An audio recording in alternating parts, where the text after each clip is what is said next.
મંગલમ ભગવાન વીરો મંગલમ ગૌતમ પ્રભુ મંગલમ સુલીભદ્રાદ્યા જૈનો ધર્મોસ્તુ મંગલમ. શું અનંતાનુબંધી અને પ્રત્યાખ્યાની કશાય સાથે હોઈ શકે? શું ક્વેશ્ચન છે કે અનંતાનુબંધી અને પ્રત્યાખ્યાનીય કશાય તે બંને સાથે હોઈ શકે કે નહીં, એવું ક્વેશ્ચન હતું.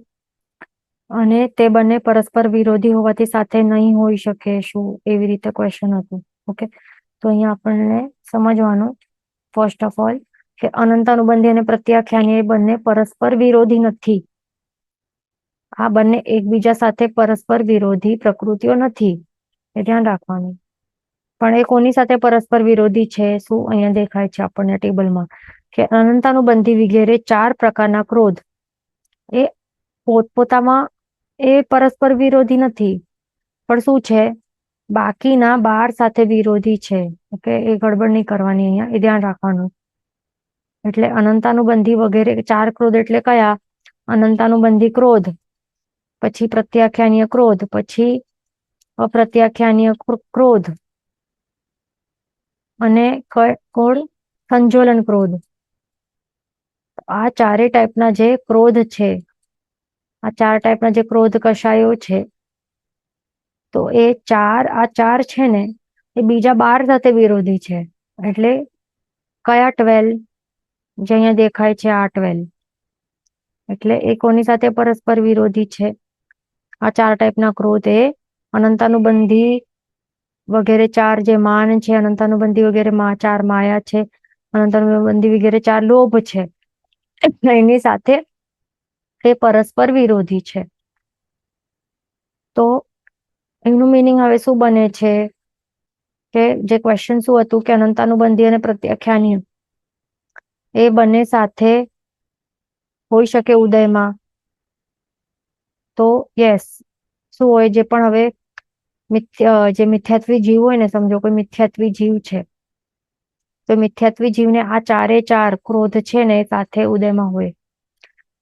અનંતાનુબંધી ક્રોધ પ્લસ પ્રત્યાખ્યાનીય ક્રોધ પ્લસ અપ્રત્યાખ્યાનીય ક્રોધ પ્લસ સંજ્વલન ક્રોધ, આ 4 એક સાથે ઉદયમાં હોઈ શકે છે.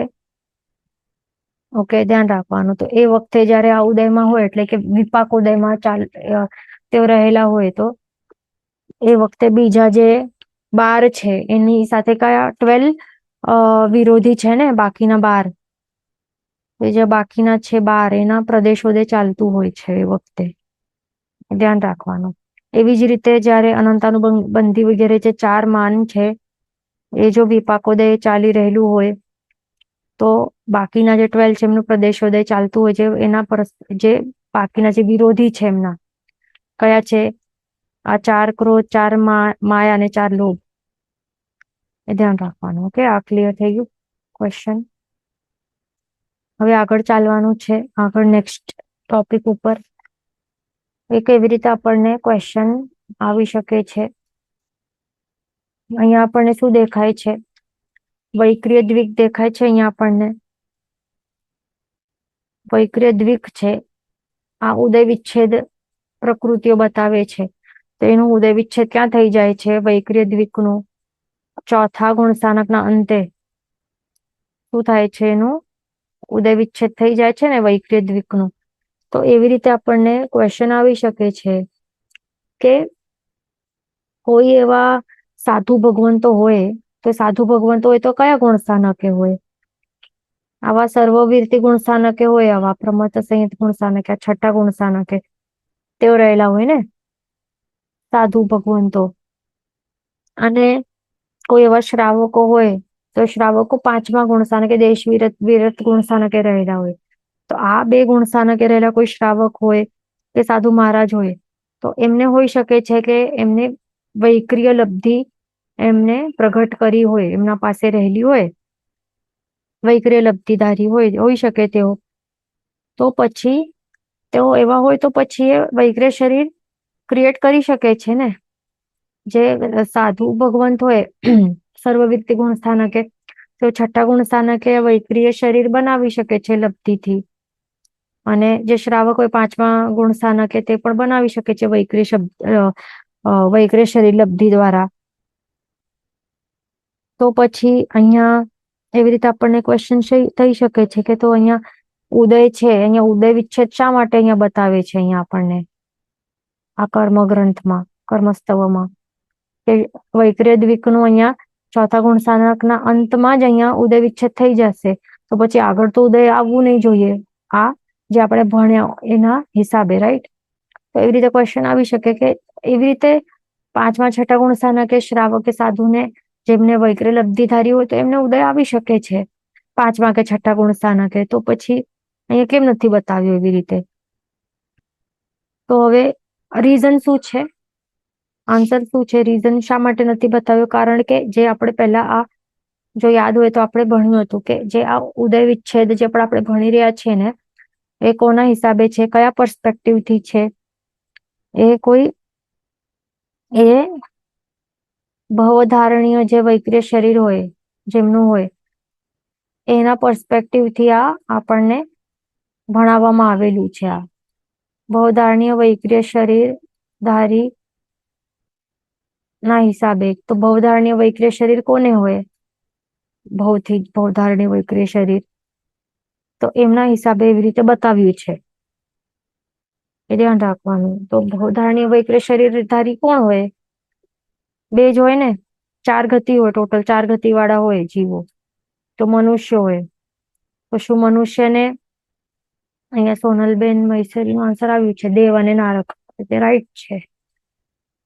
તો ચાર ગતિ વાળા છે, મનુષ્ય છે, તો મનુષ્યનું ભવધારણીય શરીર એટલે કે કયો મળ્યો છે આપણને? પોતાનું જોઈ લેવાનું, આપણને વૈક્રિય મળ્યું છે, નથી મળ્યું ને ભવધારણીય. મૂળ શરીર શું છે? ઔદારિક શરીર છે, તો એમના માટે એના હિસાબે નથી બનાવેલું, એ ધ્યાન રાખવાનું. એટલા એના હિસાબે નથી અહીંયા, એટલા માટે કોઈ લબ્ધિધારી વૈક્રિય શરીર વાળું હોય મનુષ્ય, તો એના હિસાબે અહીંયા નથી બનાવેલું, એટલા માટે અહીંયા વૈક્રિય દ્વિકનું અહીંયા ઉદય વિચ્છેદ બતાવી છે ચોથાના અંતે, ગુણસ્થાનકના અંતે. ઓકે, મનુષ્ય પણ નથી.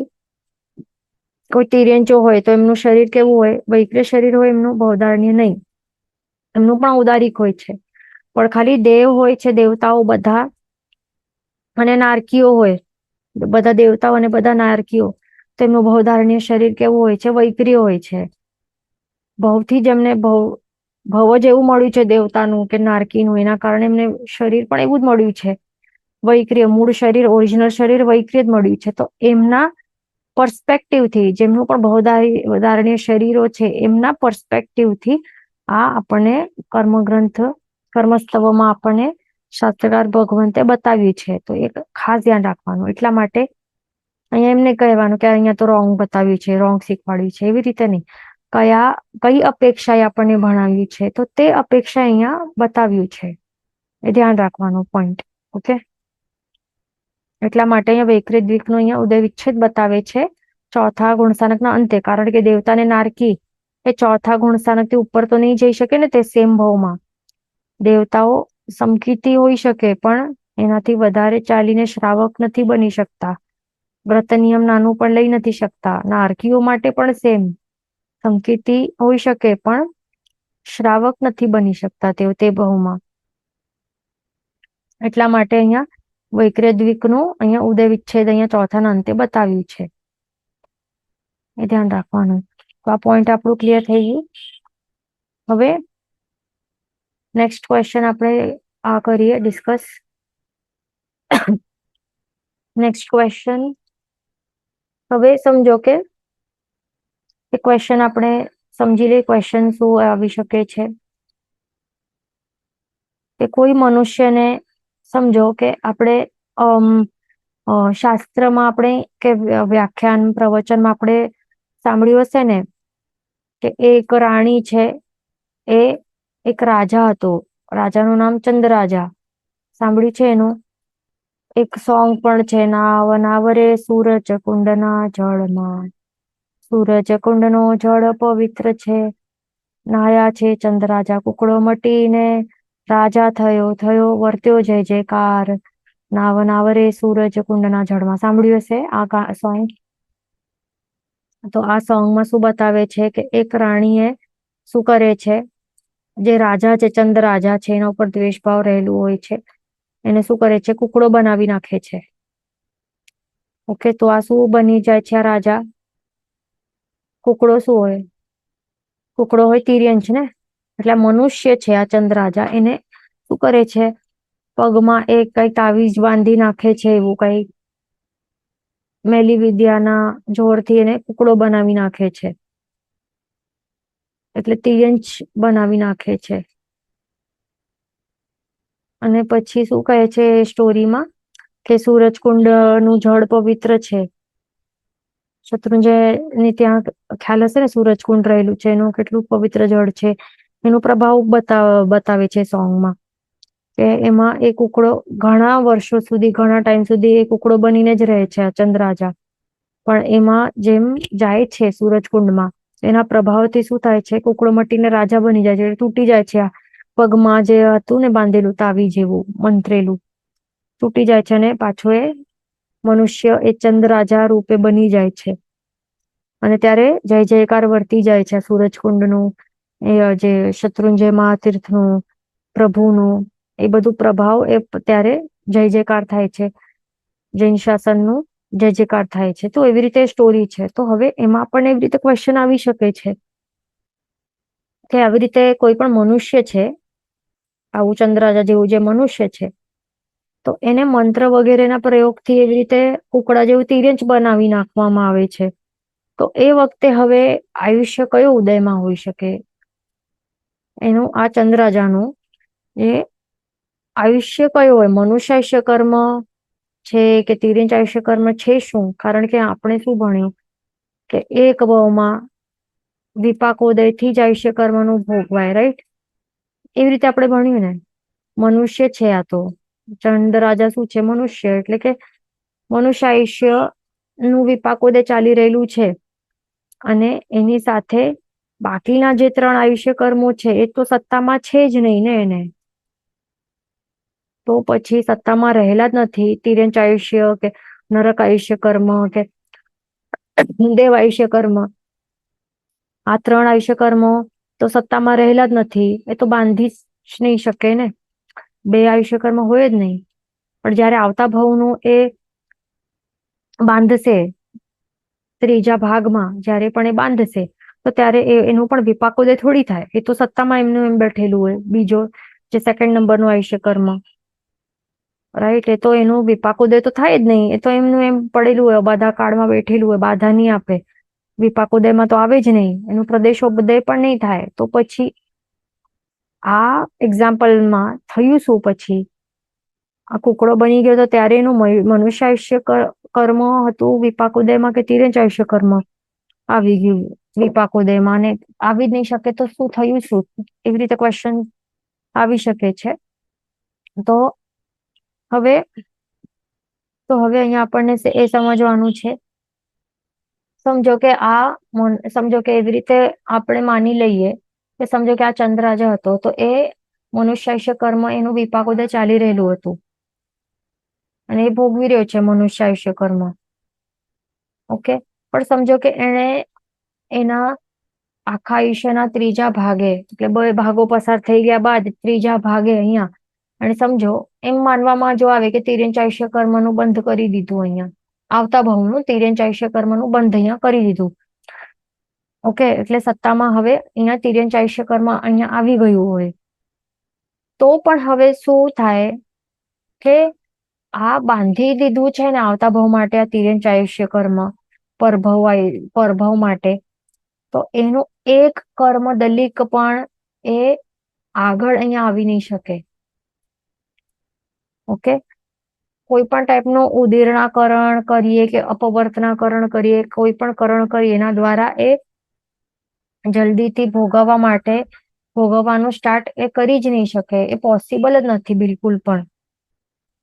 જે ઉદય આવલિકા ચાલી રહેલી છે અહીંયા આ ચંદ્રરાજાની, તો એ ઉદય આવલિકામાં જ્યારે લાવવામાં આવે ઉદીર્ણાકરણ દ્વારા કે અપવર્તનાકરણ દ્વારા, તો ત્યારે એનું ભોગવી શકાય. પણ એ પોસિબલ નથી બિલકુલ પણ કે આવતા ભવનું આયુષ્ય કર્મ, જે તિર્યંચ આયુષ્ય કર્મ, જો સમજો કે કદાચ એમ માનવામાં આવે કે બાંધ્યું હોય, તો બાંધેલું એ હશે, સત્તામાં પડેલું હશે, તો પણ એનું એક કર્મ દલિક પણ આગળ અહીંયા લાવીને ઉદય આવલિકામાં લાવી જ નહીં શકાય કોઈ પણ કરણ દ્વારા, ઉદીર્ણાકરણ કે અપવર્તનાકરણ દ્વારા એ આગળ લાવીને એ ભોગવી જ નહીં શકાય, ઇમ્પોસિબલ છે. એ ક્યારે ઉદયમાં આવશે, વિપાક ઉદયમાં ક્યારે આવશે? ઓનલી ઓન વન કન્ડિશન, જો એ મૃત્યુ પામે, આ મનુષ્ય આયુષ્ય જે ચાલી રહ્યું છે એનું અહીંયા મૃત્યુ થઈ જશે, મૃત્યુ થશે કે તરત જ પછી આ તિર્યંચ આયુષ્ય કર્મ જે પરભવનું બાંધ્યું હતું તો તરત જ એનું વિપાક ઉદય સ્ટાર્ટ થશે. એટલે ત્યારે જ થઈ શકે, એનાથી પહેલા તો એક સમય પહેલા પણ એ થઈ જ નહીં શકે, જલ્દીથી ભોગવી જ નહીં શકાય આગળ લાવીને. એ ધ્યાન રાખવાનું. તો હવે અહીંયા આપણે એક્ઝામ્પલ જોયું, ચંદ્રરાજાને કુકડો બનાવી દીધું આ રાણીએ. તો હવે અહીંયા શું થયું? અહીંયા શું થયું છે? આયુષ્ય કર્મ માટે આપણે સમજી લીધું કે જો એમણે કદાચ બાંધ્યું હોય તિર્યંચ આયુષ્ય કર્મ, તો પણ એ આગળ લાવીને એ ભોગવી જ નહીં શકાય ઉદયાવલિકામાં લાવીને. તો પછી અહીંયા શું થાય છે કે અહીંયા ભલે આ કુકડો બની ગયો છે, એ મંત્ર પ્રયોગથી આ મનુષ્યને એને ટ્રાન્સફોર્મ કરીને કુકડો બનાવી દીધું, છતાં પણ કુકડો બનીને પણ આ કયો આયુષ્ય કર્મનું વિપાક ઉદય હશે? મનુષ્ય આયુષ્ય કર્મનું જ વિપાક ઉદય ચાલી રહેલું છે. ઓકે, મનુષ્ય આયુષ્ય કર્મનું જ વિપાક ઉદય ચાલી રહેલું છે, પણ તિર્યંચ આયુષ્ય કર્મનું ઉદય નથી અહીંયા, ખાસ ધ્યાન રાખવાનું.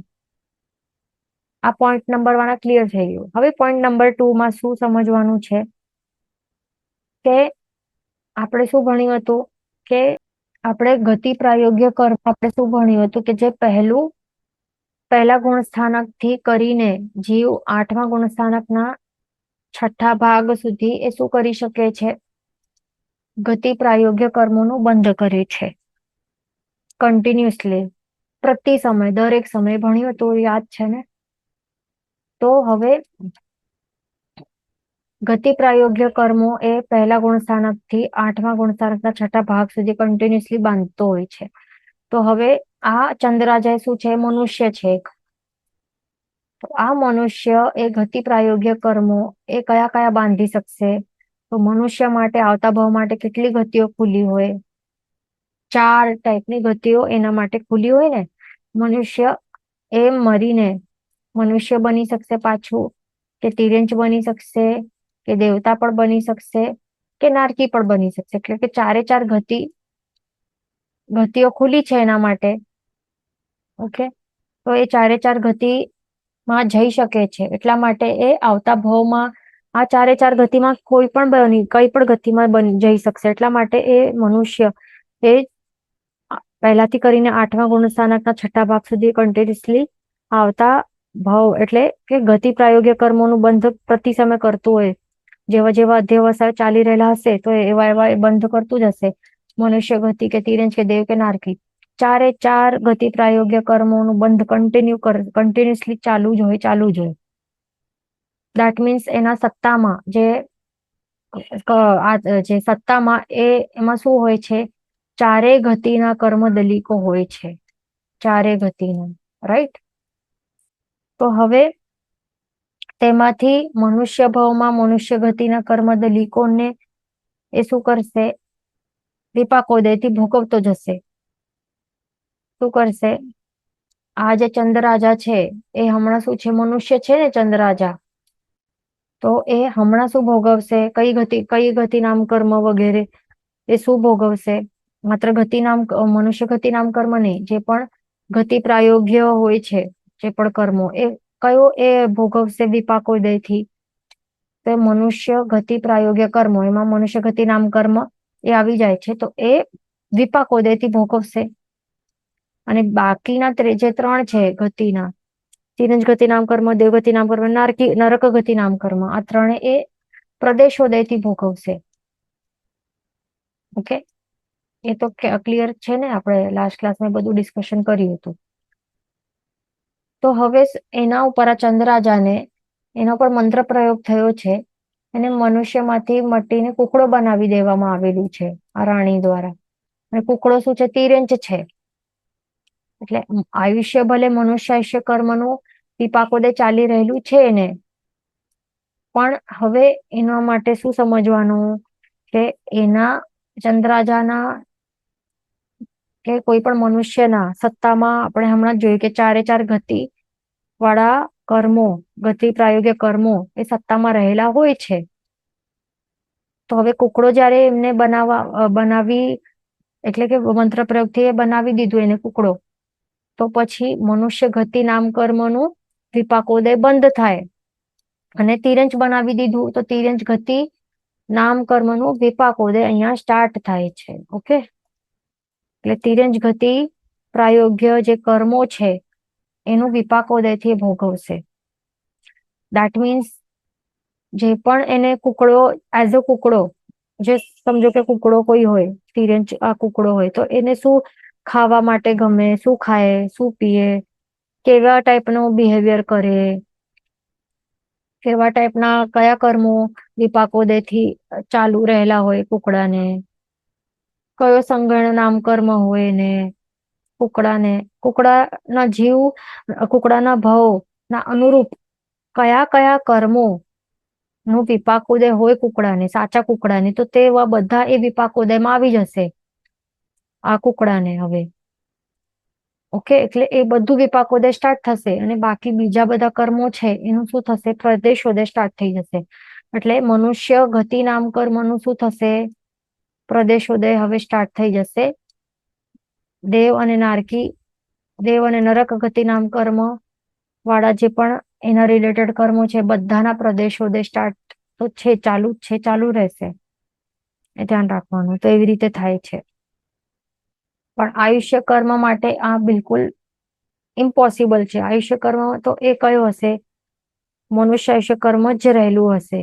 પણ ગતિ કઈ, તિર્યંચ આયુષ્ય, તિર્યંચ ગતિ નામ કર્મ નું વિપાકોદય સ્ટાર્ટ થાય છે. અને એના સાથે જે પણ જોડાયેલા એના જે પણ હોય એ કુકડાના ભાવમાં જે પણ હોય કુકડાને, તો એવા ટાઈપના બધા કર્મો જે આટલા બધા હોય ને સત્તામાં તો રહેલા હોય બધા. ઓકે, તો બધા વિપાકોદય સ્ટાર્ટ થઈ જાય અને બીજા બધા બાકીના મનુષ્ય રિલેટેડ હતા ને જે વિપાકોદયમાં હતા એ બધા પ્રદેશોદય સ્ટાર્ટ થઈ જાય. એટલે એવું હોય છે, આ ધ્યાન રાખવાનું. અને આ સાચી ઘટના છે, હકીકત છે, એવું પોસિબલ છે એવું બધું, કે મનુષ્યને એવું કુકડો બનાવી દીધું કે કઈક બીજું કઈ બનાવી દીધું, સર્પ બનાવ્યું કે એ કે તે જે પણ, એ બધું પોસિબલ છે. તો એ આપણે અહીંયા ક્લિયર થઈ ગયું આ ટોપિક. હવે નેક્સ્ટ ક્વેશ્ચન આપણને, ઓકે, પછી નેક્સ્ટ ક્વેશ્ચન શું આવી શકે છે જીવને, કે હવે એક પદ બતાવ્યું છે શાસ્ત્રમાં, જે પહેલું કર્મગ્રંથ છે, તો પહેલા કર્મગ્રંથમાં એક આપણે પદ બતાવ્યું છે કે જય દેવોત્તર દિક્કીય, તો આવા ટાઈપનું એક પદ બતાવ્યું છે. તો એના દ્વારા શું બતાવે છે કે યતિ દેવ, જે યતિ હોય અને જે દેવ હોય, તો એમનું જે ઉત્તર વૈક્રિય શરીર જે છે ને, તો એનું ઉદ્યોત હોય, એમાંથી ઉદ્યોત હોતો, એટલે કે એમાં ઉદ્યોત રહેલું હોય છે.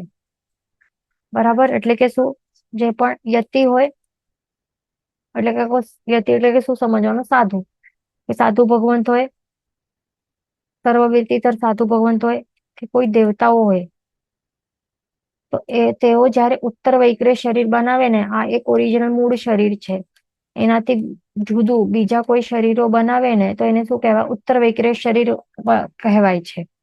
તો જયારે ઉત્તર શરીર બનાવે તો ત્યારે ઉદ્યોતનો ઉદય હોય ને, એમને ઉદ્યોત નામ કર્મનું ઉદય રહેલું હોય, ઉદ્યોત નામ કર્મનું ઉદય રહેલું હોય, તો પછી ઉદ્યોત નામ કર્મનું ઉદય રહેલું હોય એવું પોસિબલ છે. તો પછી અહીંયા ઉદ્યોત નામ કર્મ જે છે એનું અહીંયા ઉદય વિચ્છેદ અહીંયા ક્યાં, પાંચમા ગુણસાનકના અંતે અહીંયા કેમ બતાવ્યું છે, અહીંયા પાંચમા ગુણસાનકના અંતે અહીંયા ઉદ્યોત નામ કર્મનું ઉદય વિચ્છેદ થઈ જાય છે.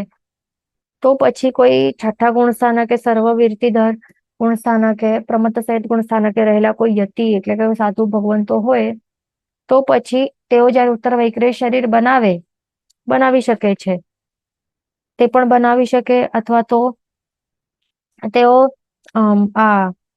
આહારક શરીર પણ બનાવી શકે છે ને. આ શું બનાવી શકે છે, આહારક શરીર પણ બનાવી શકે છે. અથવા તો ઉત્તર વૈક્રિય શરીર પણ બનાવી શકે છે. ઓકે, ઉત્તર વૈક્રિય શરીર પણ બનાવી શકે છે ને. તો એ શરીરમાં શું હોય, એક તેજ હોય ને ઠંડુ ઠંડુ એવું એ પ્રકાશ આવતું હોય છે. શરીર પણ ઠંડુ હોય અને પ્રકાશ પણ ઠંડુ આવતું હોય. એ ઉદ્યોત નામ કર્મનું પણ ઉદય રહેલું હોય, પણ તે પણ કેટલું અલ્પકાળ માટે હોય, થોડા સમય માટે હોય, પણ હોય છે ને. છતાં પણ અહીંયા કેમ બતાવ્યું નથી આ ઉદય વિચ્છેદ? આપણી જે ગાથાઓ છે, ગાથાઓમાં કેમ નથી બતાવ્યું? એમ કેમ બતાવ્યું છે કે પાંચમા ગુણસ્થાનકના અંતમાં ઉદ્યોત નામ કર્મનું ઉદય વિચ્છેદ થઈ જાય છે? એ તો અહીંયા હજી ઉદયમાં રહેલું હોઈ શકે છે, અહીંયા છઠ્ઠા ગુણસ્થાનકે, રાઈટ? પ્રમત સહિત ગુણસ્થાનકે આરક શરીર બનાવે કે ઉત્તર વિક્રિય શરીર બનાવ્યા લબ્ધિ વાળા સાધુ ભગવાન, તો ત્યારે એમને પણ ઉદય હોઈ શકે છે ઉદ્યોત નામ કર્મનું. તો અહીંયા કેમ નથી બતાવ્યું? તો એમાં સેમ રીઝન એ જ છે જેમ આપણે પહેલા ડિસ્કસ કર્યું કે આ બધું કોના હિસાબે, કઈ અપેક્ષાથી આ બતાવ્યું છે આ શાસ્ત્રકાર ભગવંતોએ? તો એ ભવધારણીય શરીરના હિસાબે બતાવ્યું છે. આપણને યાદ રાખવાનું કે જે ભવધારણીય શરીર છે, ભવધારણીય શરીર વાળું જે એવું જ હોય કે એમને ઉદ્યોત નામ કર્મ એને પહેલાથી જ ઉદયમાં રહેલું હોય એના મૂળ શરીરમાં, તો એના હિસાબે અહીંયા બતાવ્યું છે. એ કોનું હોઈ શકે છે? જે તિર્યંચો હોય ને, એ જેમ આઘિયા હોય, કયો હોય? તિર્યંચ હોય ને. અને કેટલાક એવા પંચેન્દ્રિય તિર્યંચોને પણ હોઈ શકે છે. ઓકે, તો એટલા એના હિસાબે અહીંયા પાંચમા ગુણસ્થાનક સુધી જ અહીંયા ઉદ્યોત નામ કર્મનું ઉદય બતાવ્યું છે આ કર્મસ્તવ ગ્રંથમાં. અને પછી પાંચમા ગુણસ્થાનકના અંતે ઉદ્યોત નામ કર્મનું ઉદય વિચ્છેદ થઈ જશે. ઓકે, તો તિર્યંચોના ભવધારણીય શરીર એવું હોય છે કે એમને અમુક એવા તિર્યંચો હોય છે, તો એમને ઉદ્યોત નામ કર્મનું ઉદય હોઈ શકે છે. તો એમના હિસાબે ભવધારણીય શરીર જ એવું હોય, અને તિર્યંચ પાંચમા ગુણસ્થાનક સુધી જ હોઈ શકે છે. એટલા માટે એની અપેક્ષાથી અહીંયા બતાવ્યું છે ભવધારણીય શરીરના હિસાબે. ઓકે, પણ આ પ્રમત્ત સંહિત ગુણસ્થાનકે રહેલા જે સાધુ ભગવંતો, શું એમનું ભવધારણીય શરીરમાં ઉદ્યોત નામ કર્મનું ઉદય હોય? નહીં હોય ને. એવું હોય તો પછી જયારે જન્મ થાય તો ત્યારથી જે તેજ વાળું હોવું જોઈએ ને, ઠંડો તેજ પ્રકાશ નીકળતો હોવું જોઈએ, પણ એવું નથી બનતું. મૂળ શરીરમાં નહીં હોય, પણ ઉત્તર વૈક્રિય શરીર જો બનાવે સાધુ ભગવંતો, અથવા તો આહારક શરીર બનાવે આહારક લબ્ધિ દ્વારા, તો ત્યારે અમુક કાળ સુધી ઉદ્યોત નામ કર્મનું ઉદય રહેલું હોય એ વખતે એ ઉત્તર વૈક્રિયમાં શરીરમાં કે આહારક શરીરમાં હોય. ઓકે, એ ધ્યાન રાખવાનું. પણ અહીંયા ભવધારણીય શરીર ના હિસાબે આ ટેબલ બનાવ્યું છે આવી રીતે શાસ્ત્રકાર ભગવંતો, એટલા માટે અહીંયા વિવક્ષા કરેલી નથી એની. એ પોઈન્ટ ધ્યાન રાખવાનું. હવે નેક્સ્ટ આપણે ટોપિક ઉપર ચાલીએ. જે નીચ ગોત્ર કર્મ છે, અહીંયા દેખાય છે આપણને. જે નીચ ગોત્ર કર્મ છે એનું ઉદય વિચ્છેદ ક્યાં થઈ જાય છે? પાંચમા ગુણસ્થાનકના અંતમાં અહીંયા ઉદય વિચ્છેદ થઈ જાય છે. એટલે હવે જે પણ ઉપરના ગુણસ્થાનકમાં હોય, છઠ્ઠા એન્ડ અપવર્ડ્સ ગુણસ્થાનકોમાં, એ બધાનું શું હોય? ઉચ્ચ ગોત્ર નામ કર્મનો ઉદય જ હોય. સોરી, ઉચ્ચ ગોત્ર કર્મનો જ ઉદય હોય. ઓકે, અને નીચ ગોત્ર કર્મનો ઉદય વિચ્છેદ થઈ જાય છે પાંચમા ગુણસ્થાનકના અંતે. તો એ આપણે અહીંયા ભણ્યું છે. પણ હવે શાસ્ત્રમાં એ પણ કહ્યું છે કે શું? કે જયારે વિરતિ હોય, આંશિક પણ વિરતિનો ઉદય હોય, એટલે કે દેશ વિરતિ. આંશિક વિરતિને શું કહેવાય? દેશ વિરતિ, એટલે કે પાંચમા ગુણસ્થાનક. આંશિક વિરતિ પણ આવી જાય તો એના પ્રભાવથી નીચ ગોત્ર કર્મનો ઉદય એ અટકી જાય અને જીવને ઉચ્ચ ગોત્ર કર્મનો ઉદય શરૂ થઈ જાય છે. એવી રીતે શાસ્ત્રમાં કહે છે. તો પછી અહીંયા જે બતાવ્યું છે કે નીચ જે પાંચમા ગુણસ્થાનકના અંતે નીચ ગોત્ર કર્મનો ઉદય વિચ્છેદ થઈ જાય છે, તો એ કેવી રીતે ઘટી શકે? એટલે દેટ મીન્સ એનું મિનિંગ શું થયું કે પાંચમા ગુણસ્થાનકના અંતે આ નીચ ગોત્ર કર્મનો ઉદય વિચ્છેદ થાય છે ને. એનું મિનિંગ શું થયું? કે નીચ ગોત્ર કર્મનો ઉદય પહેલાથી કરીને ક્યાં પાંચમા ગુણસ્થાનક સુધી તો એ રહેલું હોય ને, ઉદય તો છે રહેલું. તો પાંચમા ગુણસ્થાનક એ શા માટે છે ઉદય? એ નહીં હોવું જોઈએ ને, કારણ કે વિરતિ રહેલી છે. આંશિક વિરતિ તો પાંચમા ગુણસ્થાનક વાળાને રહેલી હોય, તો પછી નીચ ગોત્ર કર્મનું અહીંયા ઉદય નહીં હોવું જોઈએ ને પછી. વિરતિના પ્રભાવથી ઉચ્ચ ગોત્ર કર્મનો ઉદય હોવું જોઈએ, છતાં પણ અહીંયા શા માટે નીચ ગોત્ર કર્મનો ઉદય બતાવે છે? એવી રીતે આપણને ક્વેશ્ચન આવી શકે. એનું તો પહેલા જ અંત થઈ જવું જોઈએ. તો પછી એમાં શું આપણને સમજવાનું છે? અહીંયા સોનલબેન મૈસરીનો આન્સર આવે છે કે તિર્યંચ માટે છે, તો તે રાઈટ છે. શું હોય છે અહીંયા કે જે તિર્યંચો હોય છે ને, તો તિર્યંચો ક્યાંથી ક્યાં હોઈ શકે છે? પહેલાથી પાંચમા ગુણસ્થાનક સુધી હોઈ શકે છે. તો એ તિર્યંચ માટે શું એ રૂલ હોય છે તિર્યંચો માટે?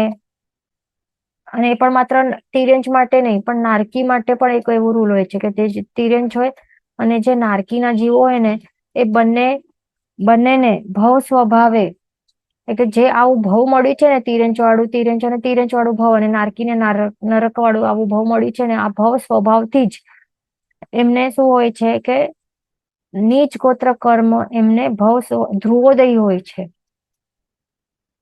એમના માટે શું હોય છે, જે નીચ ગોત્ર કર્મ છે ને, એ ધ્રુવોદય પ્રકૃતિની જેમ હોય છે. એટલે કોન્સ્ટન્ટલી એનું વિપાકોદય ચાલતું જ હશે, ચાલતું જ રહેશે એ પર્ટિક્યુલર ભવમાં. જ્યાર સુધી એ ભવ બદલીને બીજા કોઈ ભવમાં નહીં આવે, ત્યાર સુધી આખા તિર્યંચ ભવમાં, આખા નારકીના ભવમાં નીચ ગોત્ર કર્મ ધ્રુવોદય રહેશે. એટલે કન્ટિન્યુઅસલી એનું વિપાકોદય હશે ને હશે જ. ધ્યાન રાખવાનું. અને તિર્યંચો ક્યાં સુધી જઈ શકે છે? પણ અહીંયા પહેલાથી પાંચમા ગુણસ્થાનકે હોઈ શકે, એટલે પાંચમા ગુણસ્થાનકે એમાં આંશિક વિરતિ આવી શકે છે. આંશિક વિરતિ આવવા છતાં પણ આ તિર્યંચોને ભવ સ્વભાવના કારણે નીચ ગોત્ર કર્મ ધ્રુવોદય પ્રકૃતિ રહેલી છે. એનું વિપાકોદય ચાલતું જ હશે, એ બંધ નહીં થાય. એટલે એ બંધ થઈને ઉચ્ચ ગોત્ર કર્મનું ઉદય વિપાકોદય સ્ટાર્ટ નહીં થશે. ઓકે, નીચ ગોત્ર કર્મનું વિપાકોદય ચાલતું જ હશે. એટલા માટે અહીંયા ઠેઠ પાંચમા ગુણસ્થાનક અહીંયા આવ્યા બાદ પણ, ઉપર આટલું ચડ્યા બાદ પણ તિર્યંચોને નીચ ગોત્ર કર્મનો ઉદય રહેશે, ચાલુ હશે વિપાકોદય. અને એના અંતમાં પછી એનું ઉદય વિચ્છેદ થઈ શકે છે. એટલા માટે અહીંયા બતાવે છે. પણ તિર્યંચો તો છઠ્ઠામાં નહીં આવી શકે ને, એ સેમ ભવમાં. એ ધ્યાન રાખવાનું. આ જ ઠેકાણે કોઈ સમજો કે મનુષ્ય હતું, તો મનુષ્ય જે છે એને ભવ સ્વભાવથી એવું કઈ નથી કે નીચ ગોત્ર કે ઉચ્ચ કોઈ પણ કર્મ નીચ કે ઉચ્ચ ગોત્ર કર્મનો વિપાકોદય કે પ્રદેશોદય થઈ શકે છે. તો મનુષ્ય જો આવ્યો ચોથા ગુણસ્થાનક થી ચડીને દેશવીરતી ગુણસ્થાનકે જો ચડી જાય છે, અહીંયા આવી જશે, તો આ આંશિક વિરતિના પ્રભાવે પણ, વિરતિના પ્રભાવથી જે નીચ ગોત્ર કર્મ ઉદયમાં હતું ને એને, તો એનું વિપાકોદય બંધ થઈ જશે અને નીચ ગોત્ર કર્મનો પ્રદેશોદય સ્ટાર્ટ થશે. અને ઉચ્ચ ગોત્ર કર્મ જે છે એનું વિપાકોદયથી ભોગવાશે એને. એટલે હવે એક્ઝામ્પલ, કોઈ મનુષ્ય એવું ચાંડાલ હતું, ચંડાલ, તો મનુષ્યના ભાવમાં ચંડાલ છે, તો આવું ચંડાલ જે છે, ચંડાલ, તો એને શું હોય, નીચ ગોત્ર કર્મનું ઉદય રહેલું હોય, વિપાકોદયથી ભોગવતું હોય. પણ હવે એ આગળ ચાલીને સમ્યક્ત્વ પ્રગટ કરશે આત્મામાં, પછી દેશવીરતિ સ્વીકારશે કે સર્વવીરતિ સ્વીકારશે, પોસિબલ છે ને. તો પાંચમા ગુણસ્થાનકે જેમ આવશે, ચડશે અહીંયા, કે તરત જ એનું શું થશે, જે નીચ ગોત્ર કર્મ હતું ને, વિપાકોદય બંધ થશે અને ઉચ્ચ ગોત્ર કર્મનું વિપાકોદય શરૂ થશે. ધ્યાન રાખવાનું. પણ તિર્યંચો માટે એવું બિલકુલ પોસિબલ જ નથી ભવ સ્વભાવથી. એ ખાસ ધ્યાન રાખવાનું. ભલે પાંચમા ગુણસ્થાનકે આવી જશે, છતાં પણ નીચ ગોત્ર કર્મ વિપાકોદયથી ભોગવતા રહેશે. અને આવા જે દેશવીરતિધર જે તિર્યંચો છે ને, એ તિર્યંચોની અપેક્ષાથી આ અહીંયા બતાવે છે કે પાંચમા ગુણસ્થાનકના અંત સુધી જે નીચ ગોત્ર કર્મ નો ઉદય હોઈ શકે છે. ઓકે, એ ખાસ ધ્યાન રાખવાનું. તિર્યંચ માટે આ સ્પેસિફિકલી છે, એની અપેક્ષા અહીંયા બતાવે છે. ઓકે, અને જે નારકીની વાત કરીએ, નારકીનું પણ આપણે શું કહ્યું કે ભવ સ્વભાવે એનું શું હોય, નીચ ગોત્ર કર્મ છે, નીચ ગોત્ર કર્મ એનું એ ધ્રુવોદય હોય છે. એમના માટે ધ્રુવોદય પ્રકૃતિ હોય, એટલે કે વિપાકોદય કોન્સ્ટન્ટલી એનું ચાલતું હોય અને ધ્રુવોદય હોય, બંધ નહીં થઈ શકે. અને પણ એ જઈ ક્યાંથી ક્યાં શકે? પહેલાથી ચોથા જ જઈ શકે, સમકૃતિ બની શકે, એનાથી ઉપર તો જઈ નહીં શકે ને. એમનું અહીંયા આપણે એમનું નથી કહેતા કે એની અપેક્ષા બનાવી છે, કારણ કે તો આવી જ નહીં શકે ને પાંચમા ઉપર. તો માત્ર તિર્યંચો ભવસ્વભાવ વાળા આવા નીચ ગોત્રના વિપાકોદય વાળા તિર્યંચો એ પાંચમા ઉપર આવે તો પણ એ નીચ ગોત્ર કર્મનું ધ્રુવોદય છે એ જ રહેશે. એના હિસાબે આ શાસ્ત્રકાર ભગવંતોએ આવી રીતે ગાથામાં બતાવ્યું છે. આ પોઈન્ટ ક્લિયર થઈ ગયું. હવે નેક્સ્ટ પોઈન્ટ ઉપર આગળ ચાલશું. આપણે શું ભણ્યું કે આપણે ગાથામાં શું ભણ્યું કે જે પ્રથમના જે 3 સંગણ વાળા હોય છે, જે પ્રથમના ફર્સ્ટ, સેકન્ડ અને થર્ડ સંગણ વાળા હોય ને, તો એ ઉપશમ શ્રેણી માંડી શકે છે. ઓકે, ફર્સ્ટ, સેકન્ડ અને થર્ડ સંગણ વાળા જે જીવો હોય છે ને, તો તે આ ફર્સ્ટ 3 સંગણ વાળા સંગણ નામકર્મના ઉદય વાળા જે જીવો હોય તે ઉપશમ શ્રેણી માંડી શકે છે. એ ધ્યાન રાખવાનું. તો જે પહેલા ગુણ સ્થાનક જે પહેલા સંગણ વાળા જે હોય છે, તો એમનું જ્યારે મૃત્યુ થાય તો એ ક્યાં જાય? મૃત્યુ પામીને એ અવશ્ય અનુત્તરમાં જાય છે. એટલે કે ઉપશમ શ્રેણીમાં રહેલા જે હોય છે, સમજો ઉપશમ શ્રેણી જેમણે પણ માંડી હોય એ વખતે એમનું મૃત્યુ થઈ જાય, એ જ વખતે તો મૃત્યુ પામીને ક્યાં જાય? અવશ્ય કહેવાય છે કે અનુત્તર દેવલોકમાં જાય છે, ત્યાં અવતરણ પામે છે. એ ધ્યાન રાખવાનું. એવી રીતે કહે છે. અને આપણે આ કર્મસ્તવમાં શું ભણ્યું કે પહેલા બીજા ને ત્રીજા સંગણ નામકર્મના ઉદયવાળા જીવો તેઓ જ માત્ર ઉપશમ શ્રેણીનું મંડાણ કરી શકે છે. તો પછી પહેલા વાળામાં તો આપણે સમજ્યા કે અનુત્તર દેવલોકમાં મૃત્યુ પામીને જઈ શકશે. પહેલા ગુણસ્થાનક વાળા, પહેલા સંગણ નામકર્મ વાળા વજ્ર ઋષભ નારદ સંગણ વાળા એને મૃત્યુ પામીને અનુત્તર દેવલોકમાં અવશ્ય અવતરણ પામી શકે છે. પણ બીજા ને ત્રીજા સંગણ નામકર્મ વાળા જે પણ ઉપશમ શ્રેણી માનતા હતા, તો તેઓ મૃત્યુ પામીને પછી ક્યાં જાય? તો એવી રીતે ક્વેશ્ચન આવી શકે છે. તો એના માટે અહીંયા આપણને દેખાય છે આન્સર કે જે અહીંયા દેખાય છે 6 સંગણ નામકર્મ વાળા, અહીંયા 6 ટાઈપના સંગણ નામકર્મ વાળા છે. તો એમાંથી આપણને આ તો જોવાનું નથી, 4th, 5th, 6th આ 3 સંગણ નામકર્મ વાળા તો જોવાનું જ નથી આપણને. આ ફર્સ્ટ, સેકન્ડ અને થર્ડ વાળું જોવાનું છે. આ માત્ર 3 સંગણ નામકર્મના ઉદય વાળા તેઓ ઉપશમ શ્રેણી માંડી શકે, અને પહેલા સંગણ નામકર્મના ઉદય વાળું ઉપશમ શ્રેણી માંડે છે, મૃત્યુ થાય છે, તો મૃત્યુ પામીને ક્યાં જશે? અનુત્તરમાં. 5 અનુત્તર દેવલોકમાં એનું અવતરણ થઈ શકે છે આવતા ભાવમાં. તો પછી બીજા ત્રીજા વાળા ક્યાં જાય? તો એ અનુત્તરમાં નહીં જાય. પણ અહીંયા દેખાય છે આપણને બીજા સંગણ નામકર્મના ઉદય વાળા પછી 12મું દેવલોક છે, મેક્સિમમ 12મા દેવલોકમાં જઈ શકે છે. ત્રીજા સંગણ નામકર્મ વાળા 10મા દેવલોકમાં એ અવતરણ પામી શકે છે મૃત્યુ પામીને. એટલે કે અવશ્ય મેન તો વૈમાનિક દેવલોકમાં જાય જ છે, એ સમજવાનું મેન તો આપણને. ઓકે, તો આટલા સુધી આપણે જે પણ ભણ્યું એ બધું ઉદય વિધિમાં આપણે ભણ્યું છે. હા, અને હજી એક વસ્તુ છે જે આપણે શું વાત કરી હતી લાસ્ટ ક્લાસમાં, 95 કર્મો જે છે. એક તો 1 મિનિટ, આપણે ધ્રુવોદય પ્રકૃતિઓ ભણતા હતા ને, ધ્રુવોદય પ્રકૃતિઓ કેટલી હોય છે? 27 હોય છે. એ ભણ્યું હતું લાસ્ટ ક્લાસમાં. અહીંયા ટેબલમાં દેખાય છે આપણને. અને આદિ મિથ્યા દૃષ્ટિ જીવને ધ્રુવોદય કર્મ પ્રકૃતિઓ 27 હોય છે, તે આપણે ભણ્યું હતું. તો બાકીની જે કર્મ પ્રકૃતિઓ કેટલી હોય છે? 95 હોય છે. 95 કેમ? 27 અને 95 ને ટોટલ કરી તો કેટલું થાય છે? આ ટોટલ છે. તો એ 122 શું છે? જે ઉદય યોગ્ય આવતી પ્રકૃતિઓ છે, તો તે આપણે ભણ્યું છે ને કે 122 ઉદયમાં આવી શકે છે પ્રકૃતિઓ. એટલે 122 માંથી જો 27 અહીંયા ધ્રુવોદય પ્રકૃતિ હોઈ શકે છે કોઈ અનાદિ મિથ્યા દ્રષ્ટિ જીવને, તો બાકીની જે 95 બચે છે તો એ કઈ કઈ કેવી હોય છે? અધ્રુવોદય હોય છે ને. તો એ આપણે અધ્રુવોદયમાં કેટલી ભણી છે? અધ્રુવોદય પ્રકૃતિમાં આપણે કેટલી કઈ ભણી? ટોટલ અહીંયા આપણે એમ 95 થાય છે, પણ અહીંયા 87 ના નામ દેખાય છે ને આપણને. એ કે શેમાં દેખાય છે? ઉદયમાં પરસ્પર વિરોધી કર્મ પ્રકૃતિઓ.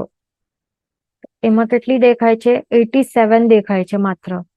તો આપણને ક્વેશ્ચન આવવું જોઈએ કે બાકી 95 તો થવી જોઈએ, 95 માંથી 87 માત્ર અહીંયા બતાવી છે પરસ્પર વિરોધી કર્મ પ્રકૃતિઓમાં.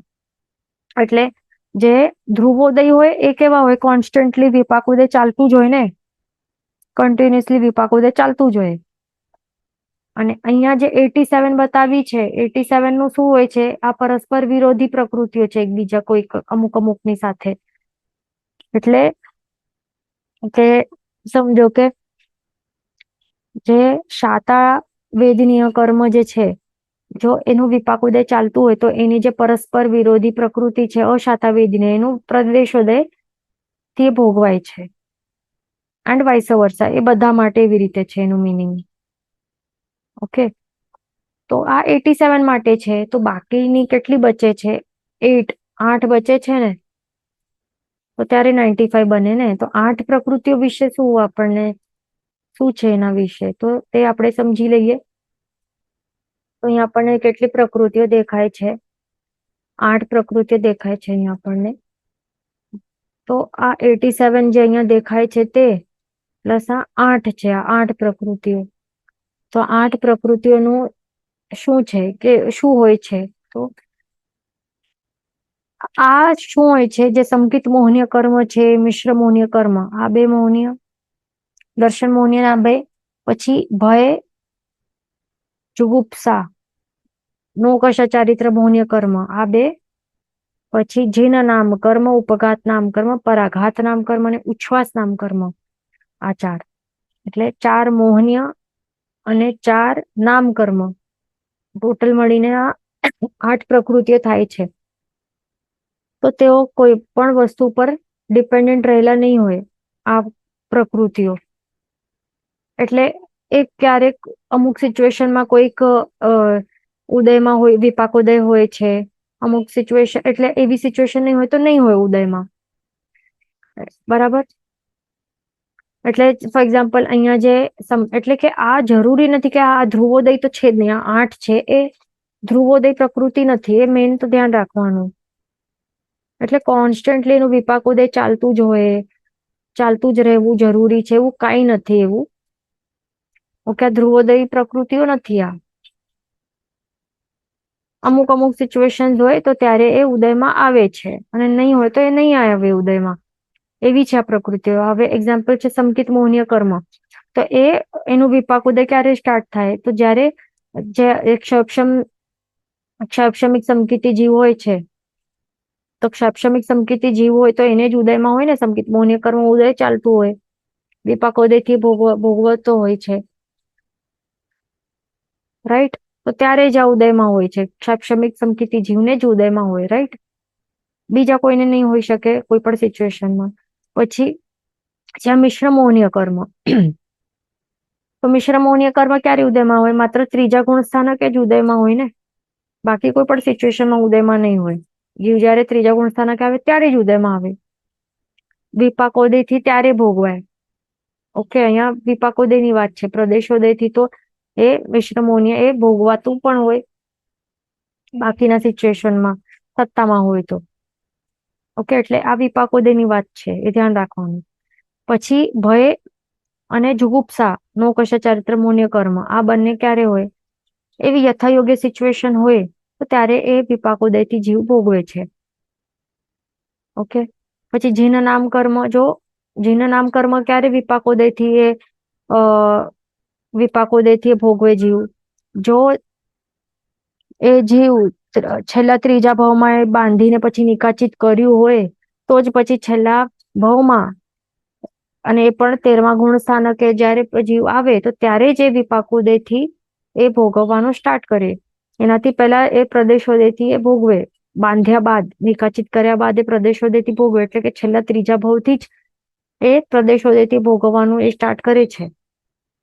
ઓકે, એ આપણે જૈનોલોજી જેમણે પણ જો અટેન્ડ કર્યું હશે તો એમને એ યાદ આવવું જોઈએ. આ વસ્તુ આપણે કીધી હતી કે શું, જ્યારે આ ભવ છે, અહીંયા તો અસંખ્યાતા ભવ છે, પછી પ્રભુના આત્માને અહીંયા આ છેલ્લો 3જો ભવ છે, છેલ્લો 2જો ભવ છે, અને આ છેલ્લો ભવ છે, એમાં આ તીર્થંકર બનશે.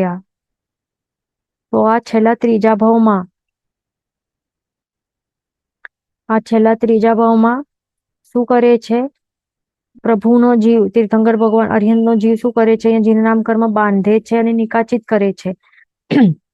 નિકાચિત કરે છે તો એ વખતથી જ બાંધે છે, નિકાચિત કરે છે, તે વખતથી જીન નામ કર્મનો પ્રદેશોદય સ્ટાર્ટ થઈ જાય છે. પ્રદેશોદય ત્યારથી સ્ટાર્ટ થાય છે, કન્ટિન્યુ રહે છે પ્રદેશોદય. ઓકે, પછી લાસ્ટ ભાવમાં પણ પ્રદેશોદય ચાલતું હોય છે.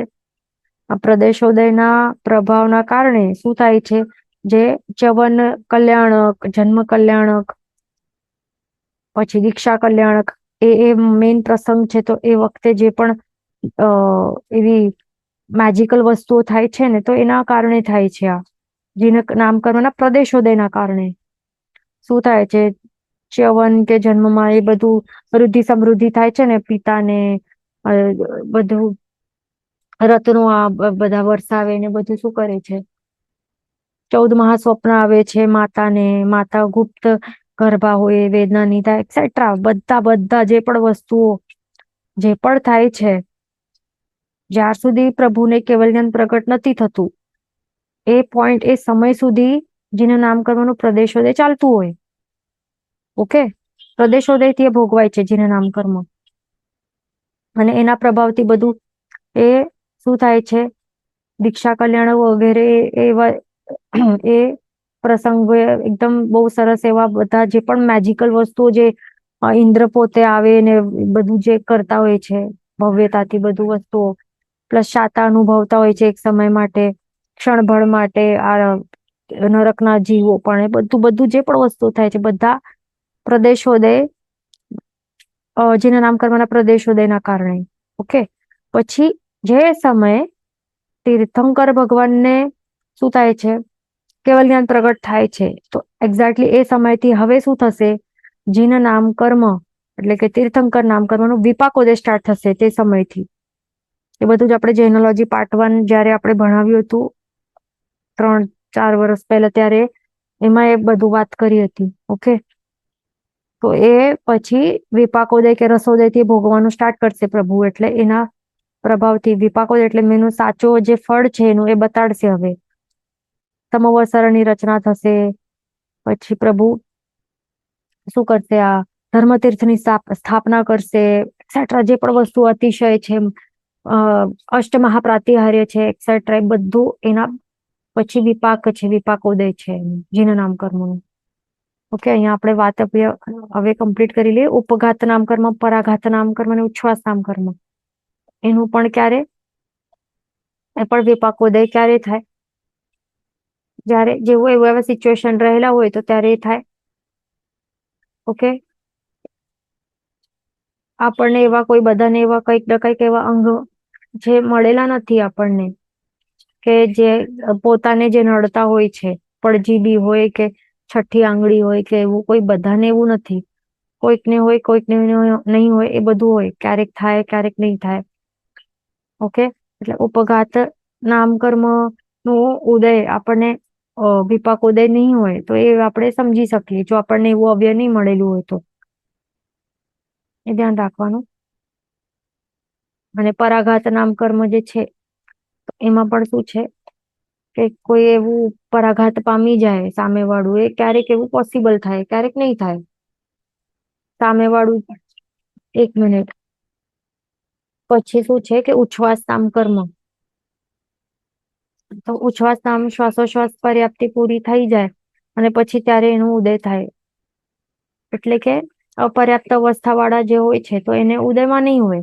એટલે જે એવી સિચ્યુએશનમાં થાય કે પર્યાપ્તિ પૂરી કર્યા બાદ પછી શ્વાસોશ્વાસ પર્યાપ્તિ પૂરી થઈ જાય એના બાદ પછી એનું વિપાકોદય સ્ટાર્ટ થઈ શકે છે. એનાથી પહેલા નહીં હોય ને.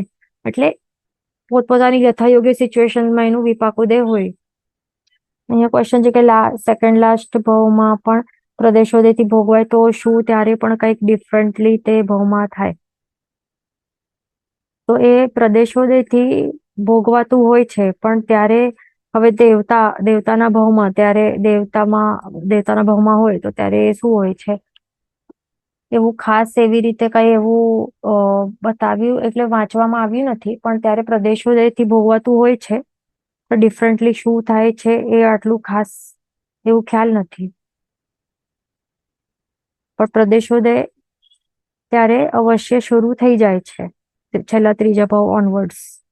પણ એ કેવું હોય છે ક્યારેક એના જે દલિકો ઉપર હોય છે. એટલે કે હવે ફોર એક્ઝામ્પલ જે લાસ્ટ ભાવમાં પણ પ્રદેશોદય નું જે પ્રભાવ છે એ જોરદાર ક્યારે દેખાય? જ્યારે કલ્યાણક ના સમય હોય ત્યારે દેખાય છે, રાઈટ? જેમ કે જન્મ છે, ચ્યવન કલ્યાણક છે, દીક્ષા કલ્યાણક છે. તો આ કલ્યાણક છે ને તો ત્યારે એ વધારે જોરમાં એ પ્રદેશોદયના જે દલિકો એ વધારે પ્રમાણમાં ભોગવાય છે. એનું રસ ત્યારે વધારે પ્રમાણમાં એના દલિકો ભોગવાય છે. એના કારણે એ વધારે એના પ્રભાવ દેખાય છે. તો એવું હોઈ શકે છે કે ત્યારે પ્રદેશો જે હોય છે ને છેલ્લા ત્રીજા ભાવમાં અને છેલ્લા બીજા ભાવમાં તો એટલું પ્રદેશોની સંખ્યા એમ ઓછી રહેલી હોઈ શકે છે કે આટલું આઉટસ્ટેન્ડિંગ ફળ નહીં દેખાય ત્યારે. બરાબર? આઉટસ્ટેન્ડિંગ ફળ ક્યારે દેખાય છે? છેલ્લા ભાવમાં પણ જ્યારે આ હોય છે ત્યારે કલ્યાણકના દિવસે એ આઉટસ્ટેન્ડિંગલી ફળ દેખાય છે. તો એવું હોય છે. ઓકે. ક્વેશ્ચન છે પરાઘાતની ડેફિનેશન ઉચ્છ્વાસ સમજાવો. પરાઘાત એટલે કે શું હોય છે કે પોતા પાસે આટલું શક્તિ કે બળ નહીં હોય, આટલું નહીં હોય છતાં પણ સામેવાળું બળવાન વ્યક્તિ આપણને જોઈને એ પરાભવ પામી જાય તો એ પરાઘાત નામ કર્મનો વિપાક છે. તે રીતે ડેફિનેશન છે. અને ઉચ્છ્વાસના એટલે શું? શ્વાસોશ્વાસ કરીએ, બ્રીધ ઇન બ્રીધ આઉટ કરીએ. ઓકે, તો શ્વાસોશ્વાસ નામ કર્મ જે છે તો શ્વાસોશ્વાસ નામ કર્મ, તો શ્વાસ અને ઉચ્છ્વાસ એ બંને મળીને શ્વાસોશ્વાસ નામ કર્મ કહેવાય. વર્ડ બને છે. શ્વાસ એટલે અંદર લેવું, શ્વાસ, અને ઉચ્છ્વાસ એટલે બહાર છોડવું, બ્રીધ આઉટ કરવું. તો એ શ્વાસોશ્વાસ જે નામકર્મ છે એનું ઉદય ક્યારે થાય? જ્યારે પર્યાપ્તિ પૂરી કરી લે. શ્વાસોશ્વાસ પર્યાપ્તિ પૂરી કરે એના બાદ જ એનું વિપાકોદય સ્ટાર્ટ થઈ શકે. જો પર્યાપ્તિ પૂરી નહીં કરેલી હોય તો એના પહેલા વિપાકોદય તો થઈ જ નહીં શકે. તો એવા ટાઈપના 8 કર્મો છે કે એવા અમુક સિચ્યુએશન્સમાં જ એનું વિપાકોદય શક્ય છે. નહીં તો નહીં એ વિપાકોદય હોય એમનું. તો એ આવા 8 અલગ પ્રકૃતિઓ છે, ધ્યાન રાખવાનું. ઓકે. જીન વચન વિરુદ્ધ બોલાય તો મિચ્છામિ દુક્કડમ સર્વમંગલ માંગલ્યમ સર્વકલ્યાણ કારણમ પ્રધાનમ સર્વધર્માણમ જૈનમ જયતિ શાસનમ પ્રણામ.